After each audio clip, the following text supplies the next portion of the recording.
Hello everyone, today we are going to be looking at matrices and determinants, and I should mention that this is a very simple topic to understand if you get the underlying concept. So what is a matrix? A matrix is a rectangular array of numbers, symbols or expressions arranged in rows and columns. So what do I mean by that? For example, let's assume you have an array of names. So you have like Dayo, Emmanuel, Toby and Ada. So as you can see, we have arrays of names here, and in the rows we have the first row, we have Dayo and Emmanuel in the first row, and in the second row we have Toby and Ada. In the first column we have Dayo and Toby, and in the second column we have Emmanuel and Ada. So when you arrange numbers, symbols, expressions in rows and columns, that is what is referred to as a matrix. So for this topic, we are going to be limiting ourselves to just numbers. So in matrix, we are just going to be talking about arrangement of numbers in columns and rows. So if you have, for example, say 1, 3, 5, then 7, 2, 1, then 3, 5, 2. So such arrangement of numbers in rows and in column is referred to as matrix. So what is the convention, or how do we identify matrices?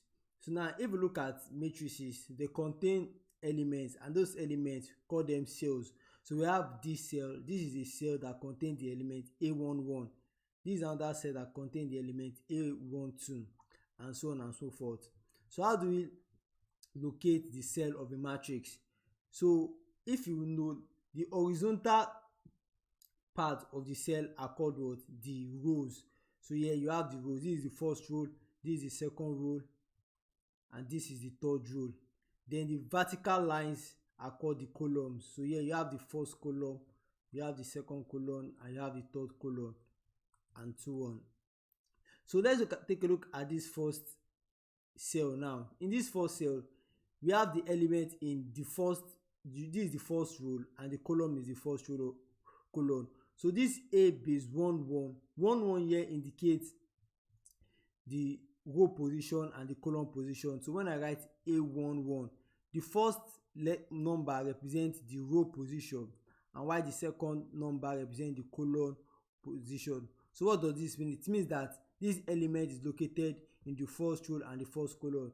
So when I draw a line across the first row and I draw a line across the first column, where they intersect, as you can see, is A11. So let's take another example. Assuming I write, say, A23, yeah, I know that this element is in what? The second row, and at the what? Third column. So I do the same thing. Where is the second row? This is the second row here. This is row 1, this is row 2. So this is the second row. And where is the third column? This is the first column, the second column, and the third column. This is the third column. So you can see that they intersect as elements A23. So to recap, the first number at the base represents the row position, while the second number represents the column position. So how do we define the dimensions of a matrix? A matrix is defined by the number of rows and columns it has, generally stated as M times N, where M is the number of rows and N is the number of columns. So for example, if we take a look at this matrix, we can see that there are many rows. This is the first row, this is the second row, and this is the third row. So there are 3 rows. What about columns? This is the first column, the second column, the third column, the fourth column, the fifth column, and the sixth column. So there are 6 columns here. So we say that this matrix is a 3 by 6 matrix. So you first write out the number of rows that it has, 3, any times represented by, and the number of columns, 6. So we say this is a 3 by 6 matrix. So as another example, if I say I have 2, 3, 5, and I have 7, 1, 3. So clearly, how many rows does this have? These have 2 rows, and how many columns? 1, 2, 3, 3 columns. So this is a what? 3 by 2 matrix. So the dimension of the matrix is the number of rows by the number of columns that the matrix have. So let's take a look are the type of matrices. So the first one is the row matrix. So a row matrix is one in which we only have a singular row. So as you can see in this matrix, we have only one row. So this is called a row matrix. A column matrix is one in which you have only one column. So as you can see, we have one column here, but we have three rows. But as far as you have one column, it's called a column matrix. Then a zero matrix is one in which the elements in all the cells of the matrix are zero. So here you can see, even if it's a 3 by 4, any dimension of the matrix, provided that all the elements there are zero, we refer to it as a zero matrix. So now let's look at the square matrix. A square matrix is one in which the number of rows is equal to the number of columns. If you look at this, we have just one element, so we have one row and one column. This is a 1 by 1 matrix. If you look at this other example, we have two rows, 1, 2, and we have two columns, 1, 2. So this is a 2 by 2 matrix. And here we have three rows, 1, 2, 3, and we have three columns, 1, 2, 3. So this is a 3 by 3 matrix. So when the number of rows is equal to the number of columns, we call it a square matrix. So now there are some special types of square matrices, and let's quickly look at them. First one is a diagonal matrix. A diagonal matrix is one in which there are only elements in the diagonal of the square matrix and the remaining elements are zero. So you can see at the diagonal of this square matrix over here, you have the elements A, B, and C, and all other elements are zero. In terms of a scalar matrix, a scalar matrix is a diagonal matrix, but the diagonal you have the same number in all the diagonals. So instead of having different numbers, as we call the diagonal, in a scalar matrix you have the same number in the diagonal. Third one is a unit matrix. A unit matrix is also a type of diagonal matrix in which the elements in the diagonal are one. So you have one here, one here, one here in the diagonal matrix. And you should take note, the unit matrix is also called identity matrix. So if you see identity matrix, talking about unit matrix. And what does it mean? It means that you have a diagonal matrix in which the element at the diagonal is just one. So you have one. If it's a 2 by 2 matrix, for example, I want to write a unit matrix in a 2 by 2 matrix, it's just going to be 1, 0, 0, 1. You can see along the diagonal you have just one.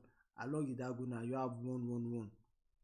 Now, upper triangular matrix. So this is a matrix in which you have elements along the diagonal and above it. So this is the diagonal, so you have elements here, and in all other cells above, as you can see, you have elements. So you can see that a triangle is formed and it's at the upper side of the matrix. So it's called the upper triangular matrix. So you have elements here, while the remaining below the diagonal you have 0. Then the converse is the lower triangular matrix. Here you have elements at the diagonal and below the cells as shown here, while all elements above are 0. So this is called the lower triangular matrix. Now let's look at equal matrices. So two or more matrices are equal if they have the same dimension and numbers in corresponding cells. So if you look at this matrix A now, you can see it's made up of 1, 2, 3, 4, 5, 6, 7, 8, 9. And in each corresponding cell, this cell you have 1, this cell you have 1, this cell over here you have 5, and this cell over here you have 5. So if all the cells contain the same number and they have the same dimension, as you can see, this is a 3 by 3 matrix and this is a 3 by 3 matrix, then we'll call it, so we can say that they are what? Equal matrices. So as an example, if A is equals to 1, 4, 2, 3 and B is equals to 1, 2, minus 3, 2, 3 are equal matrices, find the value of x. So now we are told that A 1, 4, 2 and 3 and is equal to B because they are equal matrices, 1, 2x minus 3 and 2 and 3. So we know that each cell must be equal. So we know that 1 must be equal to 1 here, 2 must be equal to 2 here, 3 must be equal to 3 here. Similarly, 4 must be equal to 2x minus 3. So we can write that what? 4 must be equal to 2x minus 3. So when we bring this over here, so we have what? 4 plus 3 must be equal to 2x, or 2x must be equal to 7. And when we divide both sides by 2, we have what? X being equals to 7 over 2 or 3.5.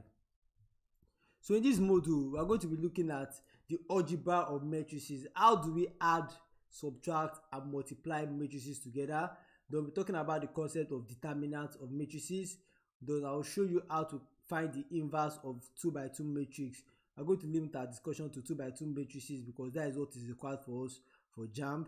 And finally, we are going to see how to use the concept of inverse of matrices to solve simultaneous equation.